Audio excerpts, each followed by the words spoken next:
It's a shabby show. It's a shabby.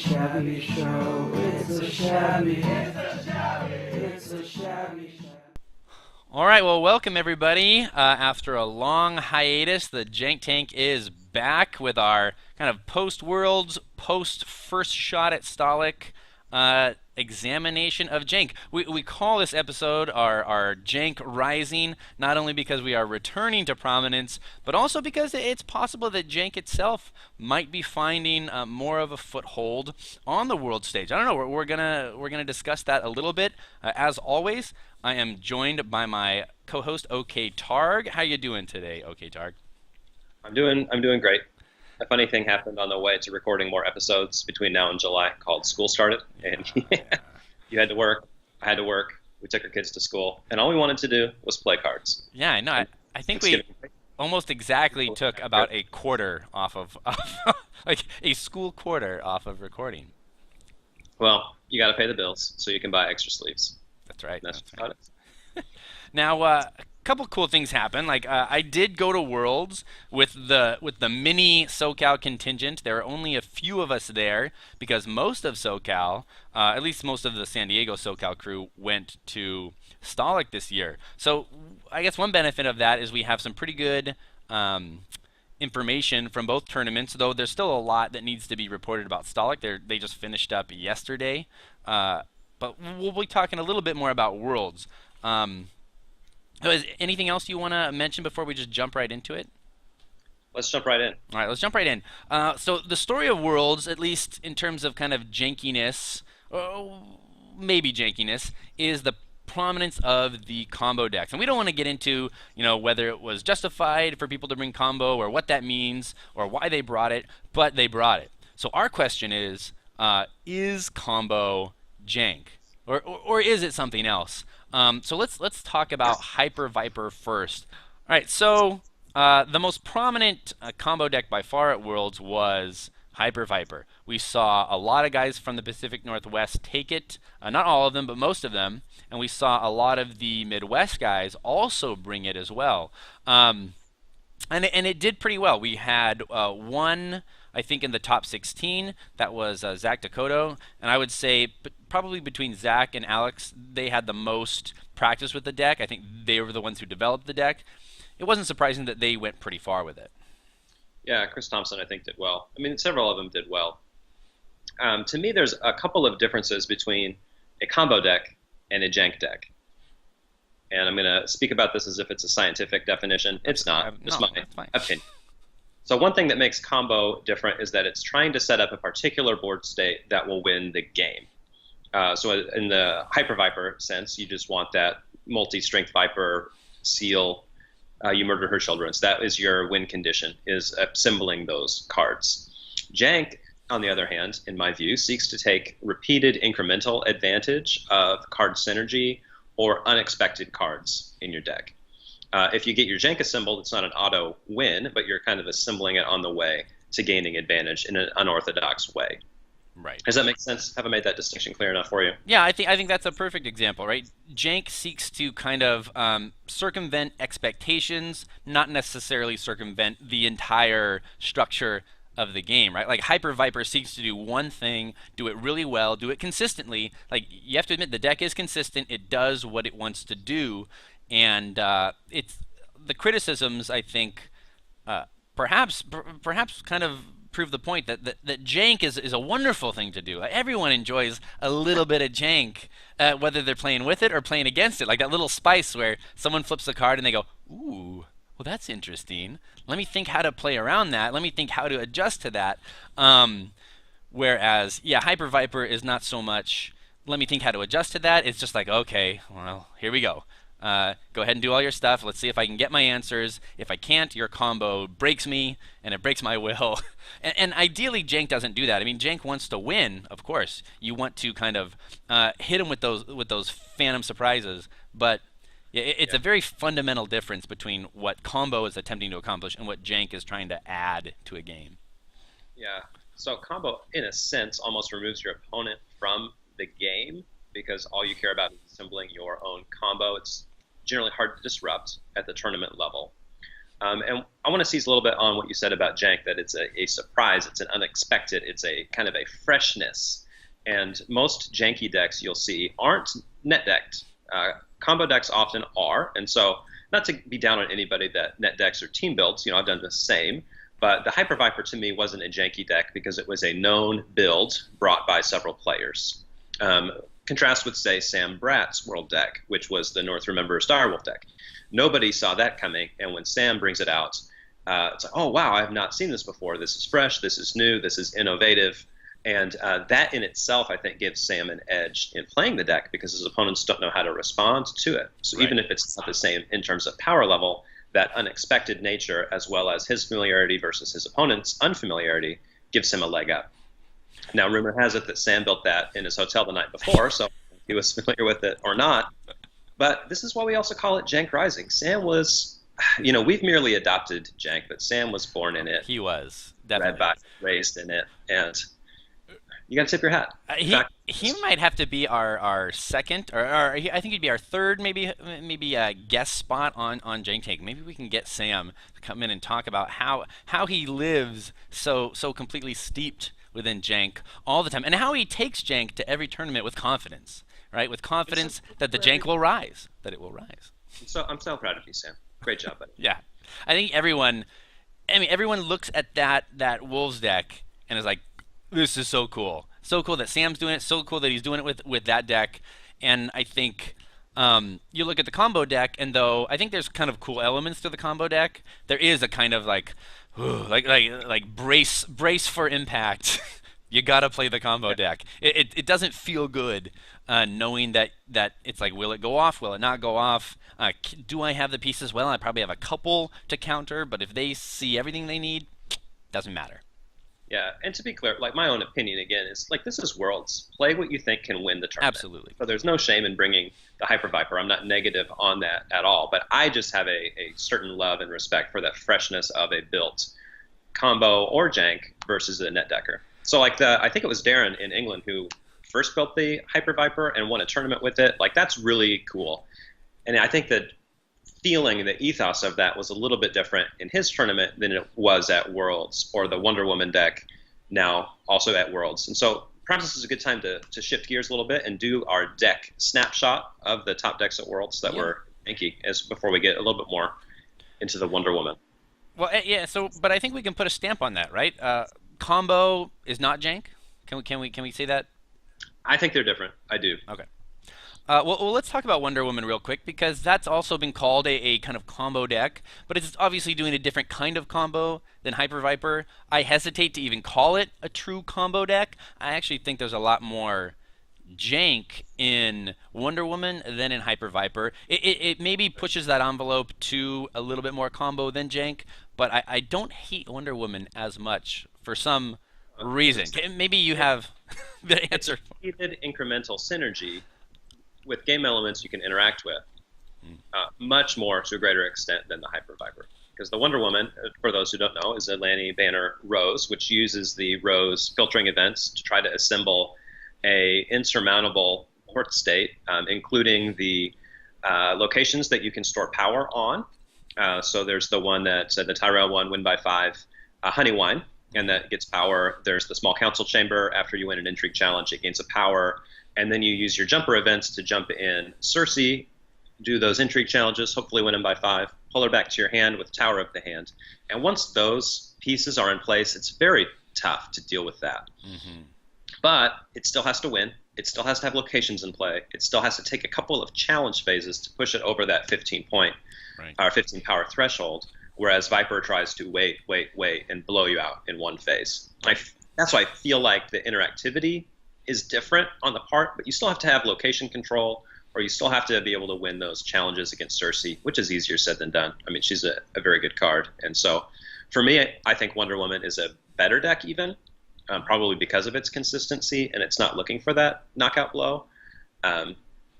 I don't know. How do you feel about it? I think you're right on pretty much every count there. It needs to kind of win in a few established phases. You really cannot win with that deck in one phase, or at least that's not my experience at the tournament. That's not the way I saw it go down. It needed usually turns of playing those jumper events and winning some of those challenges and stockpiling enough power that when the Annals turn hits and they can do all those events again, and they've kind of stockpiled their hand for that turn, they can make that final push of like 7 to 9 power.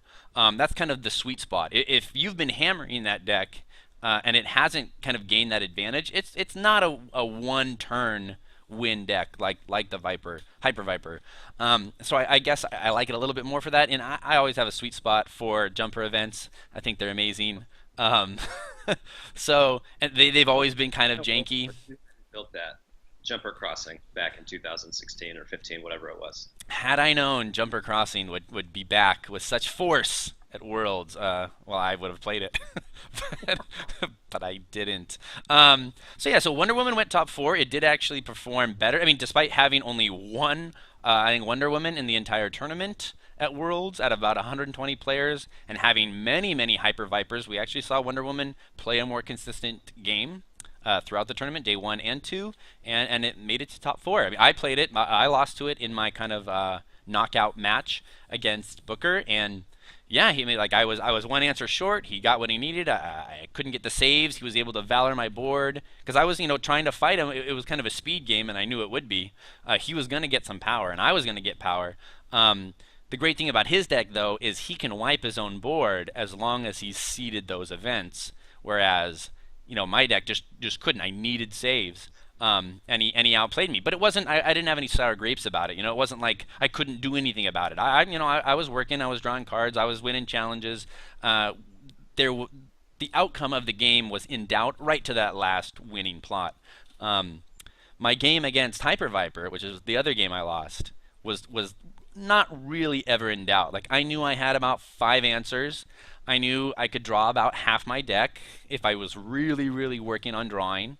I didn't quite get to half my deck, and they got to about 3/4 of their deck, so they see everything, they dump it out, and it's just like, oh yeah, I'm not gonna have enough answers. So, but that's a risky thing to do. What you were actually playing on the day. Oh, I was playing Lanny Tyrell, Lanny Banner, Rose.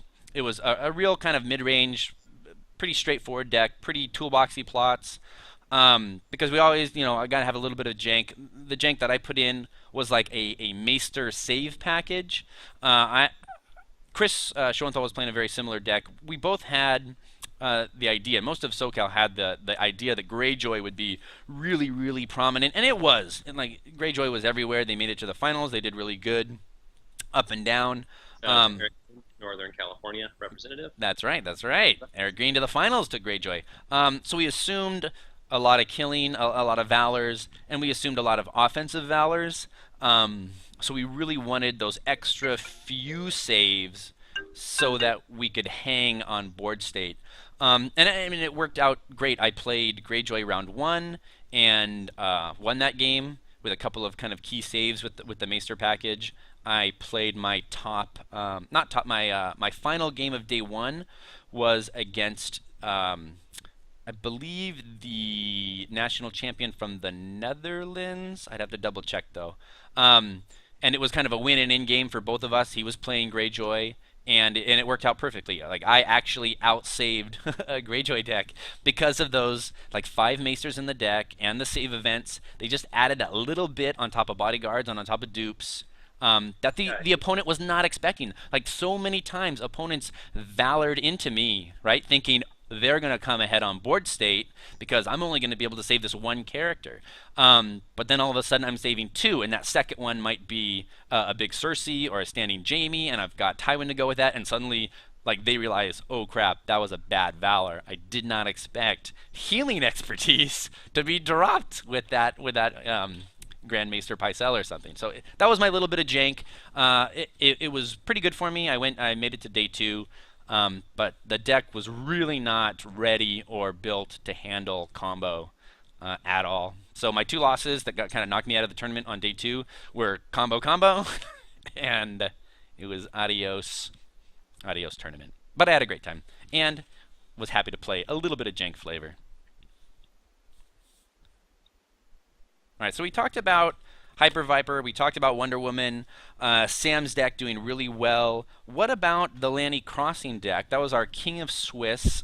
Nico brought a Lanny Crossing deck that was kind of the talk of the tournament for a while. It didn't win in his top 4 match against the eventual winner Reinhard, and you can watch this on the FFG stream. He just had what looked like, at least from the casual observer, a really bad start. Didn't get the characters he needed, and Reinhardt just kind of rolled over him real fast, which Reinhardt's deck can do as a Targ Crossing deck. But I think Nico showed with his Lanny Crossing deck that had quite a bit of jank. That jank is still rising. That it's here, maybe to stay. Do you want to talk about some of the janky elements of that crossing deck? I like this deck a lot. So I'm over here on Thrones TV. He has posted it up. At least the World's version. I don't know if he was at Stahleck or not. He was. He did make it. He played Tyrell. He's one of those players, kind of like myself, not in terms of skill. He's way above me. But they don't play the same deck over and over. Every tournament, he wants to bring something new, something fresh. So he played Tyrell. Did really well. I think he made the cut, perhaps the top 32. I can't quite remember. But then was knocked out fairly early. Amazing. Yeah. So one thing that at one time was janky and now is almost accepted doctrine is the go fast plot line of double heads on spikes and Winter Festival. I mean, that's a potential 6 power in your plot deck. There a few weeks ago was a huge thread about Joe, world champion last year, talking about how heads on spikes was a bad plot, and some of us were arguing back that it's actually a good plot. And right. I feel like its continued appearance in these top lists show you that there's a lot of value in it. It's a 4/6/1, and a pressing deck often wants to control initiative, whether it's first or second, but it wants that control. It wants that power early on the character. If you can remove a threat, so much the better, but any attack of hand size. Yeah, anyway. and Nico was doing in almost every match, because he was playing 3x of the Lanny location that gives you the extra intrigue challenge. So he would, get Big Cersei out there, and on a spikes turn, he goes spikes, there goes a card. Even if he doesn't get the power and a character, it was spikes, there goes a card, intrigue, there goes a card, intrigue, there goes a card. He was just decimating hands in every game I saw. Anyway, right. And so if it hits the character, then there's 2 more. That's 5 power right there. So it's very fast. And then he can go first with Cersei, which is a big deal. Yep.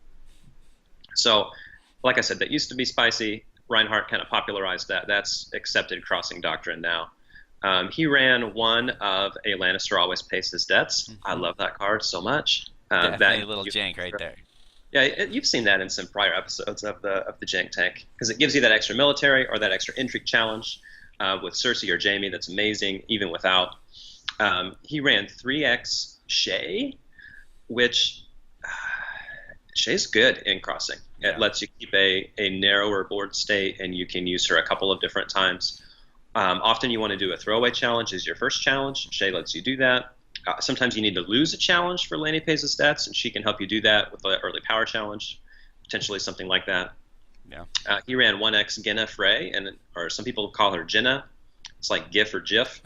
I'm a GIF guy and a Genna Frey guy, so I don't know what that means. And she's extra hand destruction. I think she's quite good with the jumping events. In fact, I think we adopted her into our own California team built decks. Wow. Other than that, it's kind of a jumper, go fast crossing. 2x Superior Claim, though, is something I hadn't seen before his list. And Jakob Holtmann and I, back in the middle of the first cycle, had built a Martell crossing, and we used Superior Claim because of that extra speed. And I don't know why I forgot about that. Now that speed is a thing and passive power is a thing, Superior Claim's a thing. So big. It's 0 cost, and now I think between Worlds and Stahleck, people will be playing for it again. People will have to respect the power challenge a little more, because oftentimes you hear in different competitive circles that power doesn't matter until the 15th one gets dropped. And this allows you to do a power challenge where someone goes, well, they're not going to win, so I'm going to let it through, and I'm going to win on my challenge because this will be fine. Like, that happens in an innumerable number of games where it's close and you're going, okay, like I can let that through. I can let that through. But suddenly, and the power challenge is the one that's most often let through. It's not going to destroy your board state. It's not going to destroy your hand. They'll get a power. Maybe you can steal it back. It'll put you in a position where you can get something. But these, man, I saw him use it so many times where you could tell the opponent is playing to, lose a power and strike back, and it'll just be like, there's 3, and I win. And suddenly they go, oh, ugh. And they don't even get a chance to challenge it. It is such a sneaky little janky card. At least it was at Worlds. Seeing it used to great effect, not only by him, but by Reinhardt as well. Used it to move very fast. I think it was. Was it in Reinhardt's deck? Well, we'll look in a second, see. But I think that axiom of power doesn't matter till 15 is much more a 1.0 truism than a 2.0 one. Like, people talk about passive power. One thing I actually like about 2.0 is that power does matter sooner. It's balanced much more favorably across all 3 challenges now. The last thing I want to say about Niemur's deck here, no Hands Judgment, no Nightmares, which in itself is kind of a janky choice. That is. I mean, it's the grain, giving your opponent something unexpected in your event package, even if it's something they're playing around that they don't even have to be. Yeah. That was kind of the theory, though, on kind of the original Lanny Jumpers Crossing deck. It ran so many good events. It didn't run Hen's Judgment. It didn't run Nightmares. The idea was, you know what? All my events, I've got so many of them. If you cancel that one, you won't cancel this one. If you try this one, I'll cancel that one. I think Annals changes things a little bit where people can get second uses, but the deck goes so fast. If you're wasting resources canceling these events, it's almost fine. It's great. You're just digging more stuff out of their hands. You're working harder. It works really well. Running Annals don't really care about your incremental jumpers. They want to screen their own with Hands Judgment. Nobody's really using Annals as I kind of did early, almost like a second hand for my Dracaris's again, Hands Judgments again. Nobody uses it like that. Right. I just think it's too risky. They only use it to assemble the combo. Right. And I think that was why most people kind of moved away from Annals right away, because you realize, man, I'm helping my opponent as often as I'm hurting them. And sometimes when you're forced to play it, you're like, oh my god, their events are way better than mine. I don't want to get hit by their Dracaris again. I don't want to get hit by these things. Oh, now they can play both their Nightmares, which I already spent a lot of hard work getting them to get rid of, right? Yeah, but in the combo deck is where it's found its place. So I've hopped over here to Reinhardt's deck, which is also crossing. Reinhardt's Ride, World Champion 2017, also posted helpfully on Thrones TV, and he does not have the superior claims. Okay, I assumed he did. That's interesting. Well, did he have any other little janky elements in his Targ crossing deck? So he has that Double Heads Winter Festival, which is something we've come to expect from him. He has the closest thing to janky that I see in here is some spicy one-ofs, things that you would think maybe you wouldn't play one of. So, for example, he's got 1 Braided Warrior, 1 Crone of Vastothrak. Oh, yes. 1 Wildling Scout. Okay. He's only running 2 Targaryen Loyalists, which is the House Reducer guy. Right. 1 Handmaiden, did I say that? And yeah. I don't know. It's very interesting. So the 1 Handmaiden is the Dany the only target for the Handmaiden? Let me look.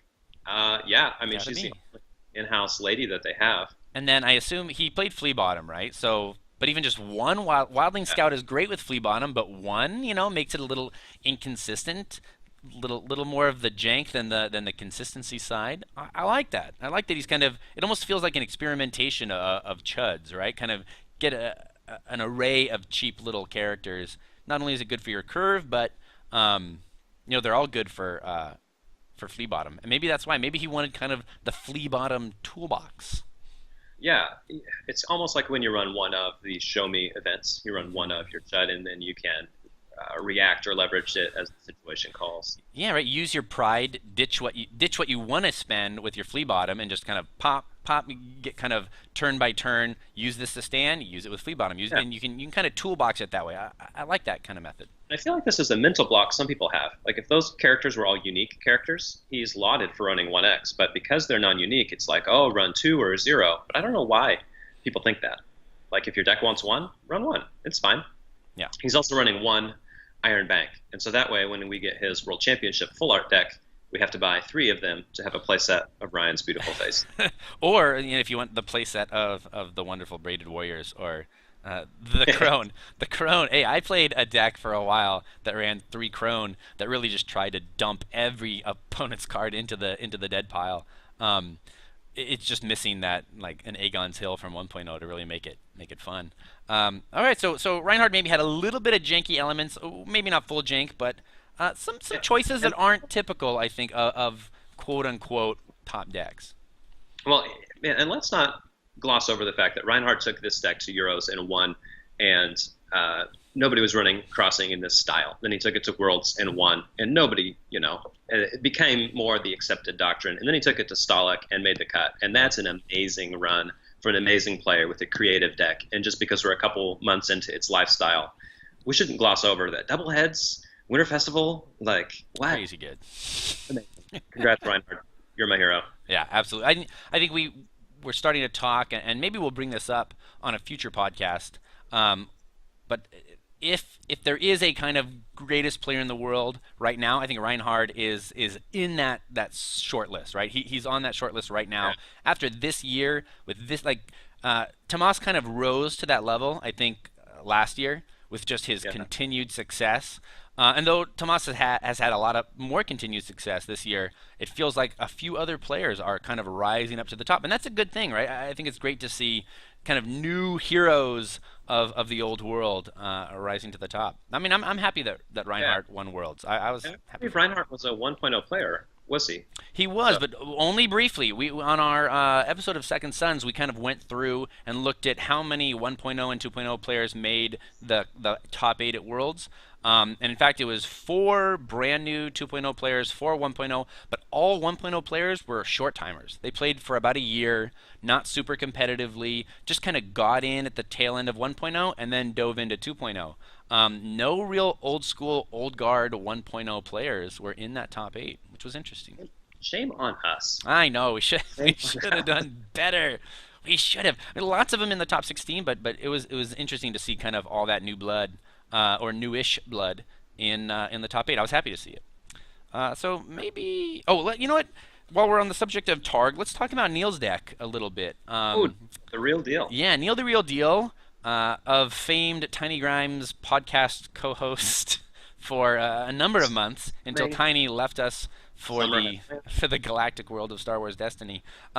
Neil brought a Targ Reigns deck, jumped into the top 8. He actually knocked out Sam Bratz in that top 16 match, taking down the Wolves with the power of Dragonfire, and he ran an extremely janky card. Like, I give him full jank credit. Tell the listeners the sauce he was rolling in that deck. Oh, the secret sauce. Neil, the real deal. We salute you. I don't believe his deck is posted up, but he is on stream, and so we saw that he was running 3 of Breaker of Chains, which is a 2-cost unique Targaryen attachment plus 1 strength for every 2-cost character you control.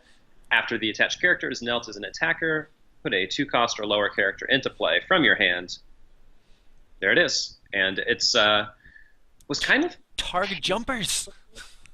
Targ Jumpers is exactly what it is. And so it was panned a little bit when it came out because there's not that many powerful 2-cost characters you want to be launching into play turn after turn. But now we're a little bit further into the card pool. There are 2-costers that matter, whether it be the Wildling Scouts or those unique Handmaidens that really work well with Daenerys, Eerie, Eerie, and Doria. Jikwi, I had my 1.0 flashback to those Handmaidens. Those were the days, man. Jorah is still an amazing card. Jorah's great. Wildling Scout, if I didn't say, even a Targ Loyalist. And so when you get, it's almost like free economy, and then you can Iron Bank your characters back for challenge phase gold after you've used them. The strength boost helps you trigger your reigns when you need it. And then you can even put it on a character like Miri Mesdur, which gives her the strength boost to push through her own ability.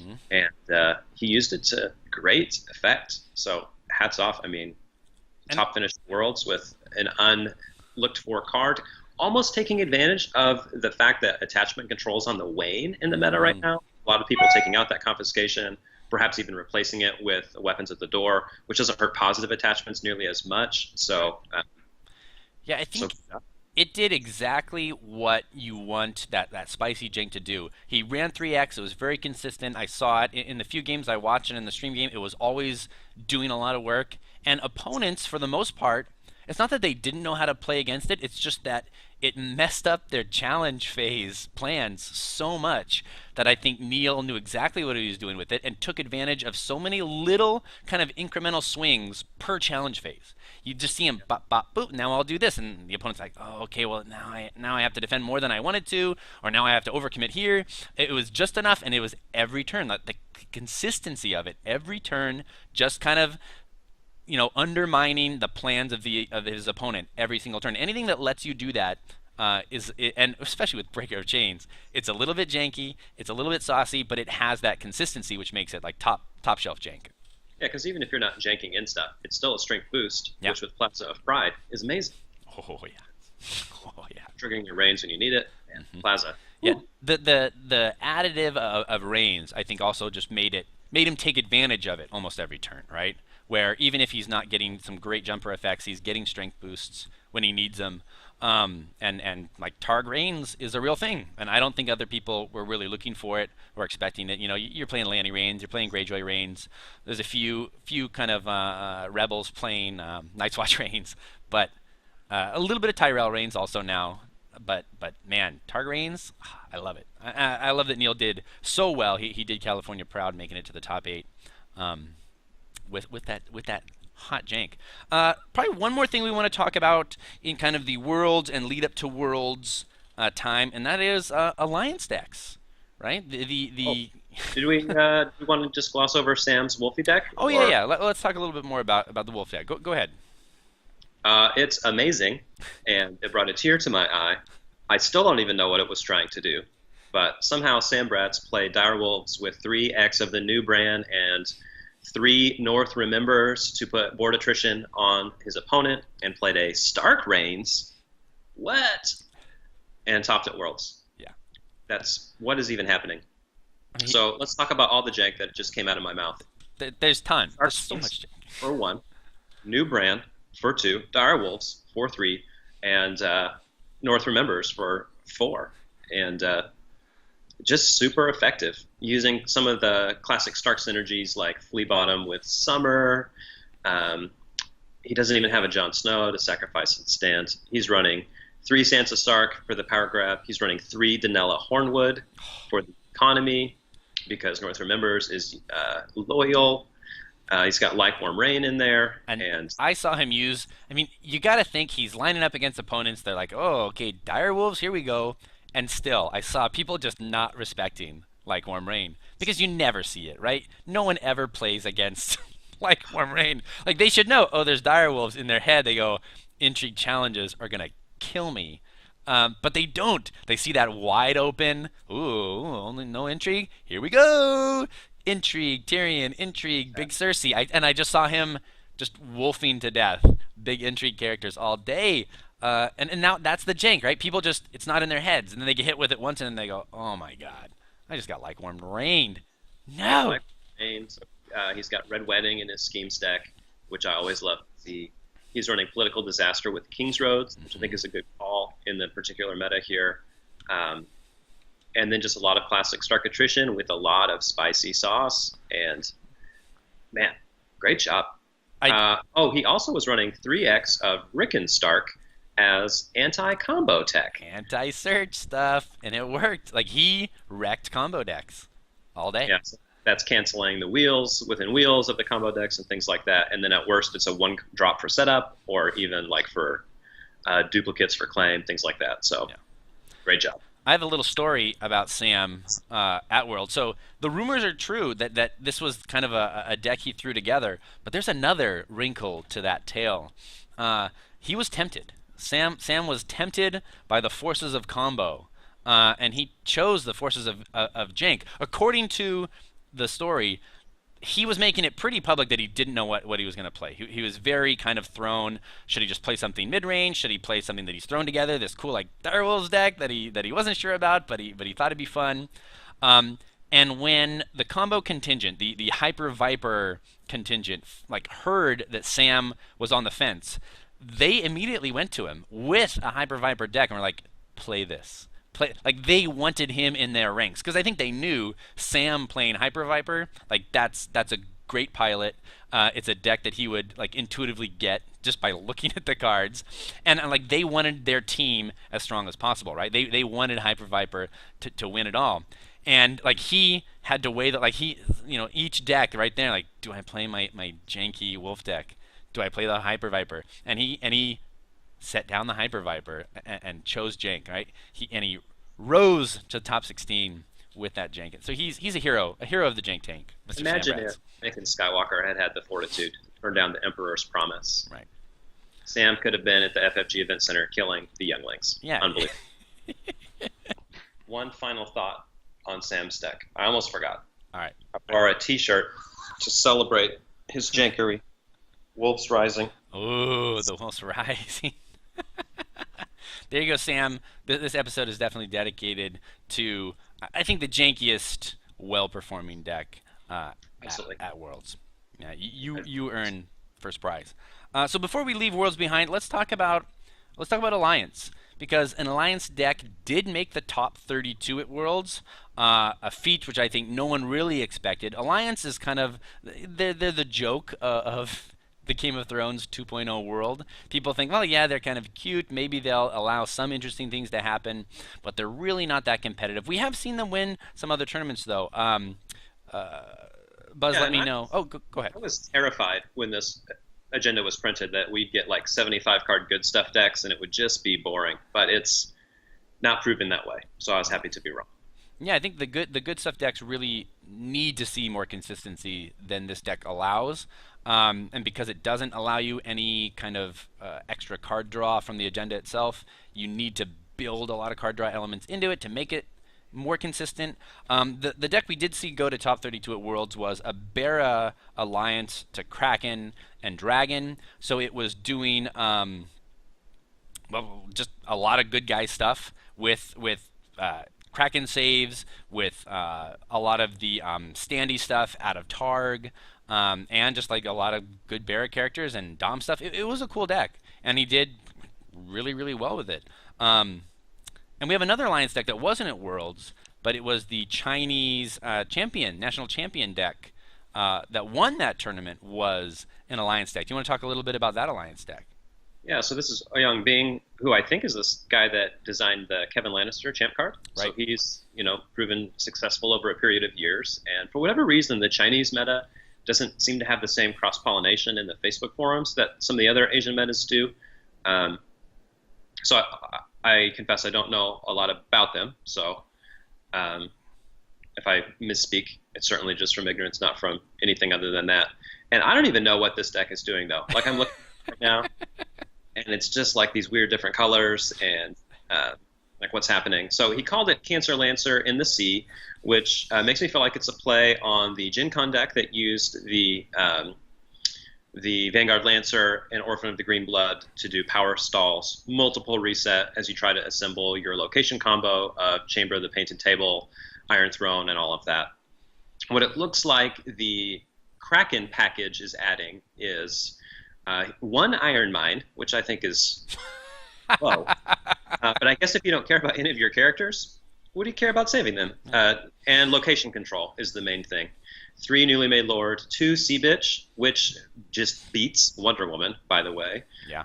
1 New Theon, 1 Wex Pike, which are just decent chuds, and 3 Ahead of the Tides, which is very interesting. The deck cares a lot about initiative, and running those 3 almost is like deck thinning, because after you win initiative, you draw a card. Right. So the cantrip nature of it seemed like a pretty big deal. I like that. That's very janky, running Ahead of the Tide. Yeah. Yeah, and at 3x, so good for him on that. And 1 Flea Bottom. I love it. 1 Flea Bottom, 1 Iron Mines. 1 God's Eye, 1 Turning Grounds, 1 Tower of the Sun. Other than that, just a stall control on the Cancer Lancer chassis. But this is, we talked a little bit about net decking, combo-y, janky, stall-y, control-y type decks. And what I like about this is that it took a good deck and kind of made it his own with that location control package. nobody saw adding Alliance to Cancer Lancer. So No. great job, great job. And he won a big tournament. I mean, I'm not sure how many players they had at the Chinese National, but I think they're always really well attended. It's under the radar, a very strong meta in my view. Yeah. So I hope we start seeing him more at Worlds and hopefully, like you said, maybe engaging a little bit more with the online community, so that we can kind of cross-pollinate more. I would love to get into the heads of some of these deck builders. You know, just the idea of going alliance with Cancer Lancer is fascinating to me. So hopefully we'll get a little bit more of that. 3 ahead of the tide. Great job. Great job. Great job. Jank stamp of approval. So that's kind of our world outlook, our Jank in the world, or at least our Jank at Worlds and a little bit beyond in Nationals. I think it's strong. Like there's a lot of good cases of Jank rising. I mean, and how many decks do we snapshot out of the top 16? I mean, it felt like They're half all. Like I didn't even bother with all the janky decks that maybe made top 32 or maybe made day 2 but didn't get into the actual cut. I mean, we're talking all about top 16, top 4, and a few top 32 decks. These are top 8. These are really good decks, well-performing decks, consistent decks in a big field. Yeah, great job. 2.0 has never been healthier in terms of a creative deck building standpoint. I agree. So.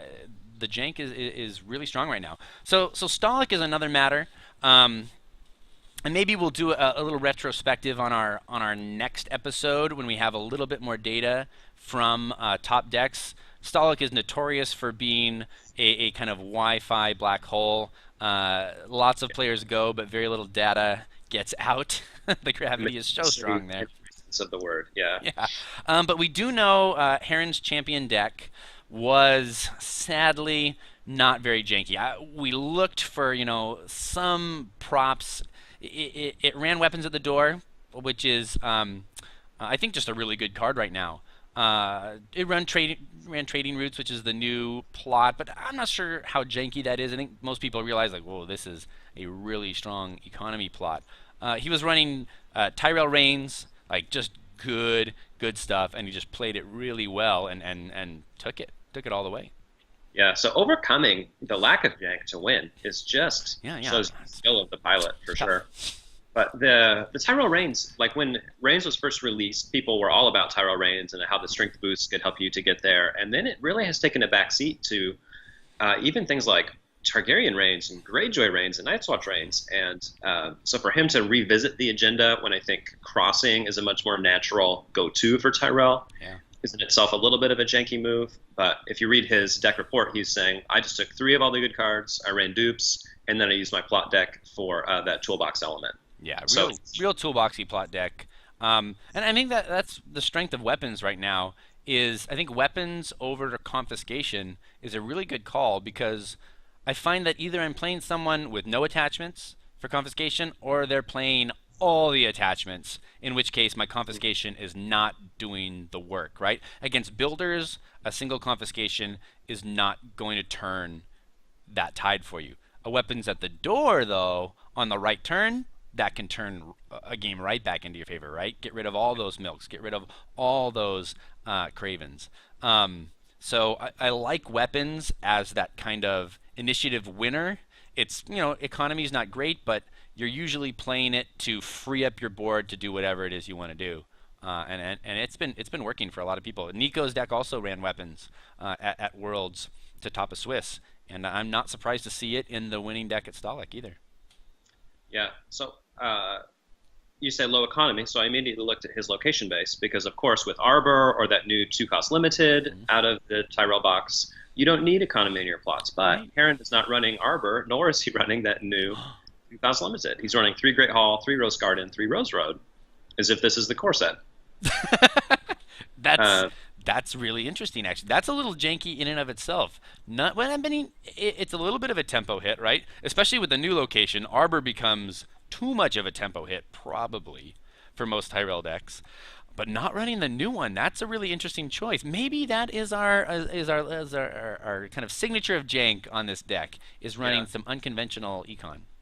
This is like a low-key disagreement we have in the Thrones community. Is it interesting to micromanage your limited resource locations? I actually think it kind of is. Like, trying to figure out Great Halls versus King's Roads versus Infection Reducers versus Rose Roads against the 2-cost limited stuff, now against these others like Arbor, and I can't even remember the name of it out of the Tyrell box.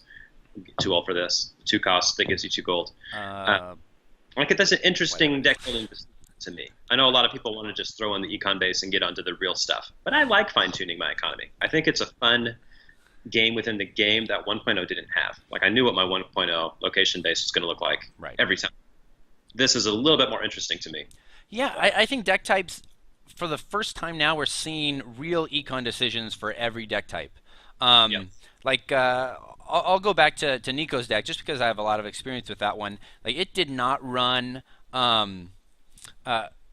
maybe your typical stuff. It ran all 3 of the fiefdoms. It ran 3 King's Roads. Like it wanted to go fast. It wanted to go really, really fast, and it valued that over any other kind of econ. And it ran a few Great Halls, right? But it wasn't running all those Rose Roads. It wasn't trying to establish this long-term econ base. It just wanted to play and go, play and go, play and go, which also made his deck really resilient to things like political disaster because he wasn't going wide on locations like so many people are. And a rush deck does not want to go too wide on locations because it's just too much of a tempo hit. He wants to get characters out. He wants to win challenges, and he wants to do it quickly. Whereas other decks can kind of slow play the econ a lot more. You've got cards like Great Hall, which are curve dependent. You've got all the new faction-based econ, which not all of them are good, but they take a lot more thought. Like, is my Targ deck slow enough to run the Slaver's Bays? If I want to go fast, I'm probably not running those Slaver's Bays, but if I'm sitting back a little bit, maybe playing a little bit more burning control, maybe I want to play the Slaver's Bays because I'm going to be putting more in the dead pile, and it's going to be good in that mid-game. So many more decisions about econ now. I love that it's not straightforward.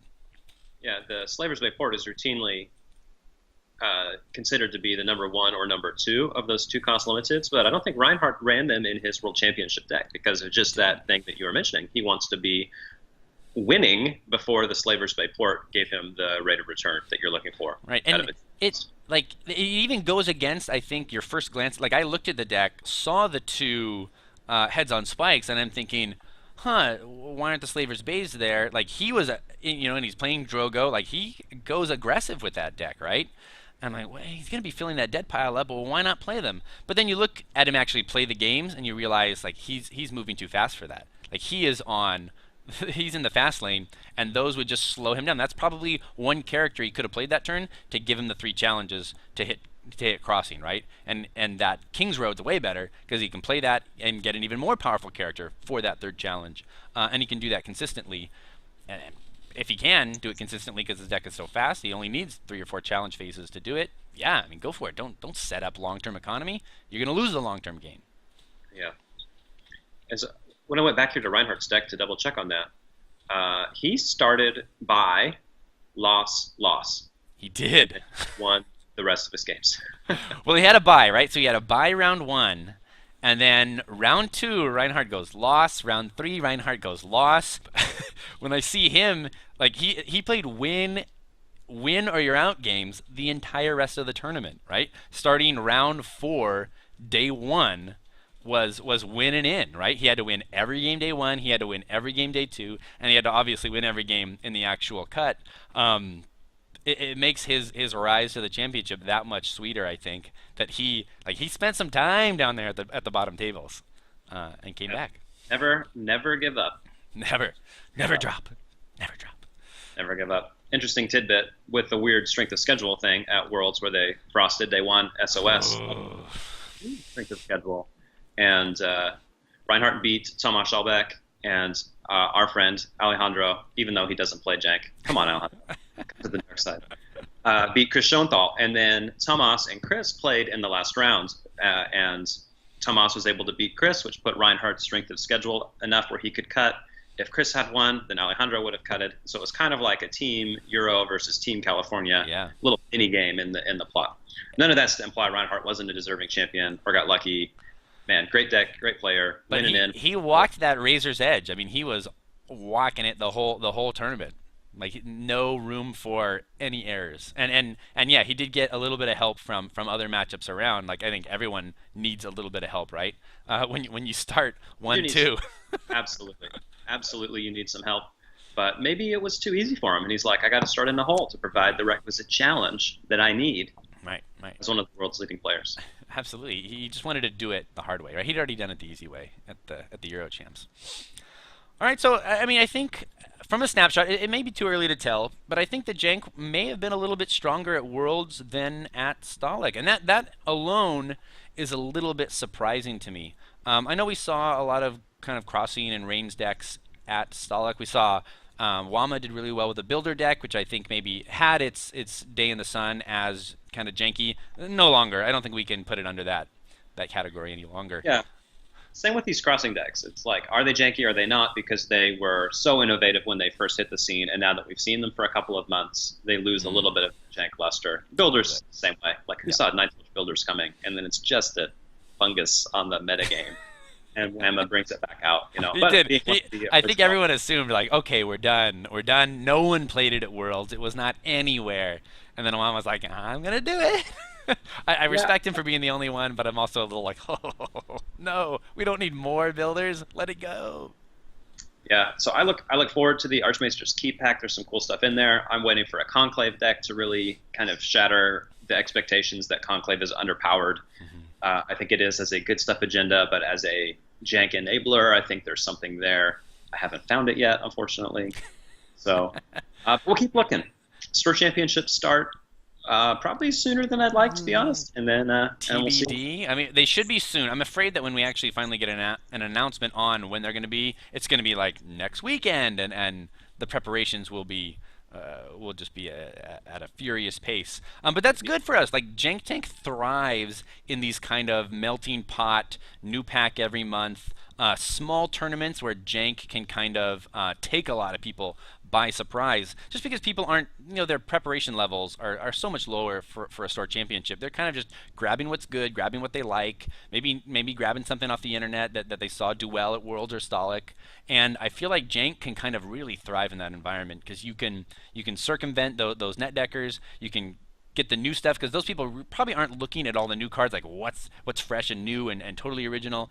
They're probably grabbing what works, at least at the start of Store Championship season. So I love Store Championship season. It's my favorite time of tournaments. Yeah, well, hopefully we'll get to play in several, and Hope so. I'll get to scrub out like usual. And although the last few times when I had to drop, it wasn't because I was eliminated. It's because I just had to drop for personal reasons. Yes, so the skill is back. The jank I'm is real. on my way up. Yeah. Man, after I got through grad school, PhD stuff, yeah, I could devote more headspace to Thrones. It's helped a lot. It is. Sure. It's so good. Yeah, and I think we're both kind of devoted to getting our heads back into the game a lot more. I think unlike others, I suffer from a little bit of a post-Worlds malaise, but it wears off quickly. I love that Store Championship season is right around the corner. I love that Thrones War is right around the corner, and that's an amazing space for people who like janky decks, just because no one can run the same thing. You have to have a lot of variation in your teams. Are we ever going to see you at Thrones War, Buzz? It really is a jank player's paradise. Never say never. It's tough for me to travel on weekends because I work every Sunday, and like it's very hard for me to take a vacation day on a Sunday at my work. So never say never. This particular spring, I have to travel to Denver for my grandfather's 90th birthday. Ooh. And that's going to take probably all my vacation time. So this year, no. Next year, maybe. Maybe. So is a cheap plane flight or drivable, and a lot of the people I love and care about in the Thrones community gather there. Yeah, so never say. We have people bringing families also. If like detaching from the family is ever an issue, and if anyone else is listening, man, bring your family to San Diego. They've got wonderful things for everyone to do. We're a big zoo family. San Diego Zoo is highly rated. So best in the world, some say. Some will say. Maybe you're saying. All right, well, I think that's pretty much it. That's our slate for today. Pretty good little episode. We were running right up to about an hour. I think that's perfect. We didn't bore you guys with a lot of bad gameplay. We normally build a deck and play it for you, but they did all the work of building decks, and they already played them on the stream, so we might try to link some of those in the show notes and definitely. Thanks to Rob St. John for his great channel, putting up games with excellent commentary. White Walkers, I think, are going to do some of the Stahleck rounds as well as some of the others. And, man, the community is fantastic. I appreciate all you content creators keeping me engaged in the game when I can't be every weekend traveling and playing. What a time to be alive, Lucas. What a time. I love it. All right, this is us signing off from episode 8, Jank Rising. We'll see what the future holds for Jank and the Thrones community, but I think the outlook is strong. It's a shabby show.